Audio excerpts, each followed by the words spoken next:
Hello and welcome to Ditching Hourly. I'm Jonathan Stark. Today I've got an audio excerpt from an answer I provided on my YouTube channel. You can check it out at thejonathanstarkshow.com and it'll redirect you to YouTube if you're into watching videos. Otherwise, you can just listen to the audio here on the podcast. Enjoy. Hey, Jonathan here. I've got a question from Ali Rematullah, who is responding to a previous video, and I just want to cut to the chase of this new question. He asks, as someone who is relatively speaking just starting out, I'd love to move straight into strategy work.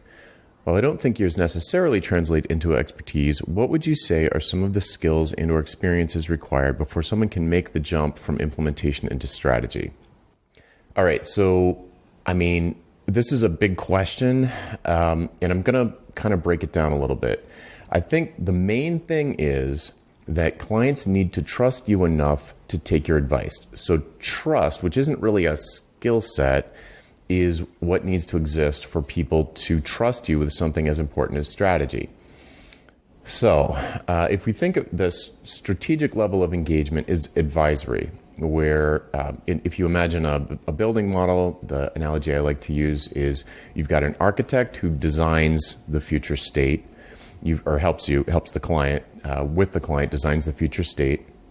Then you've got a general contractor who builds the building based on the plans, and they create the future state. They create the future state. And then you've got a maintenance level that happens after that, where people, like janitors and maintenance people, take care of the new status quo. So any mistakes in the architectural phase are disastrous later on. You could create, let's say you design a bad roof, and later on that creates just untold hours of maintenance people mopping floors or whatever the case may be, replacing drywall. So any activity or engagement that you have with a client early in a big project is super important. So they have to trust you like crazy. They have to trust that you know what you're doing. So the question becomes, how do you get people to trust that you know what you're talking about? And as Ali says, maybe it's years of experience that you can put on your resume and say, hey, I've got all this experience. I must be good at this. But I think I don't want to call it a shortcut, but something that you can do more quickly, certainly, and something that is perhaps even more trustworthy or a stronger credibility indicator is if you can demonstrate results. So not, I've been a network administrator or I've been a Rails developer for 20 years. Maybe you stink. Just because you've been at it for 20 years doesn't mean you're good. It doesn't mean you deliver good results. But if you can say, you've only been doing Rails for 3 years, let's say, or you've only been a network administrator for 3 years, but you've been hyper-focused on a particular space and you're actually amazing at what you do, then you've probably been delivering really impressive results to your clients. So if you focus your website around the results that you deliver, or not just your website, but all your marketing materials, here are the business results that I've delivered to my clients.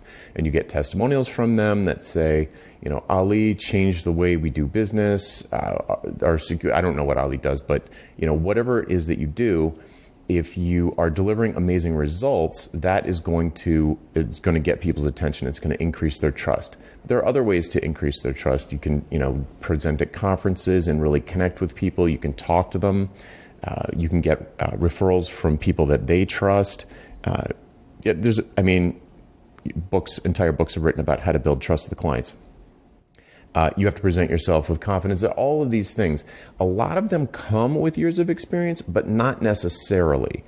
So I would say if you're just starting out and you want to be an advisory, sort of in an advisory role with your clients, and you want to stay away from implementation, then I would pick a hyper-focused market where you are highly confident that you can deliver good results in a probably in a very narrow use case.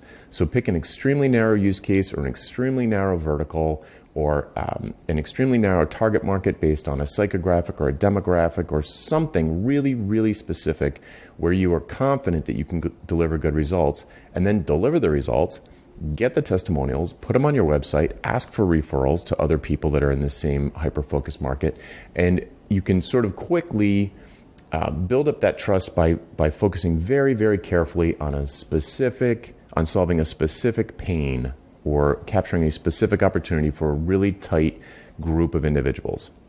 I know this is just kind of a vague answer, but I think essentially you can kickstart the trust process by delivering results, and the way that you can kickstart delivering results is to pick a really, really focused problem space and just crush it in that space.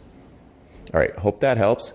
I'm Jonathan Stark. If you have a question for me, you can hashtag AskJonathan on YouTube, Twitter, or LinkedIn, and we'll find it and add it to the queue. Thanks.